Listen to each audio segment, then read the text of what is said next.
লোক তার সারা জীবনের জমানো অনেকগুলো স্বর্ণ মুদ্রা একটি কলসের মধ্যে ভরে তার বাড়ির পাশে থাকা বড় একটি জঙ্গলের মধ্যে মাটির নিচে পুঁতে রেখে বিদেশে চলে গেল। অনেকদিন পর বিদেশ থেকে ফিরে আসার পর সে ওই জায়গাটির কথা ভুলে গেল। তখন সে খুবই চিন্তিত হয়ে পড়ল, কি করবে, কার কাছে যাবে, কিছুই বুঝে উঠতে পারছিল না।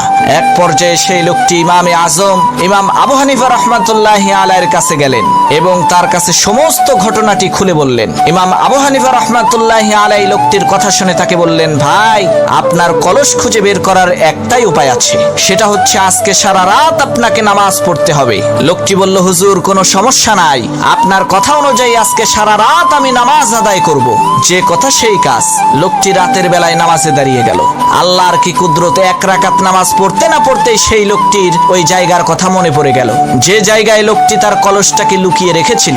লোকটি কোন রকম করে 2 রাকাত নামাজ শেষ করে একটা কোদাল হাতে নিয়ে জঙ্গলের মধ্যে দৌড় দিল। সামান্য একটু মাটি খুঁড়তেই সেই লোকটি তার সেই স্বর্ণভর্তি কলসটাকে পেয়ে গেল। পরের দিন সকালবেলা সেই লোকটি ইমামে আজম হযরত আবু হানিফা রাহমাতুল্লাহি আলাইহির কাছে গিয়ে বললেন, হুজুর, কি আশ্চর্য ব্যাপার, গত 6 মাস ধরে আমি মনে করার চেষ্টা করছি কলসটাকে কোথায় পুঁতে রাখলাম, কিন্তু মনে করতে পারছিলাম না। আর আপনার কথা অনুযায়ী নামাজে দাঁড়ানোর সাথে সাথেই খুবই বিস্ময়কর ভাবে আমার ওই জায়গাটির কথা মনে পড়ে গেল। হুজুর, দয়া করে বলেন এর কারণ কি? তখন হযরত ইমাম আবু হানিফা রাহমাতুল্লাহি আলাইহি বললেন, ভাই শোনো, তুমি যে সারা রাত নামাজ পড়তে চেয়েছিলে, শয়তান কোনোভাবেই তোমাকে সারা রাত নামাজ পড়তে দেবে না।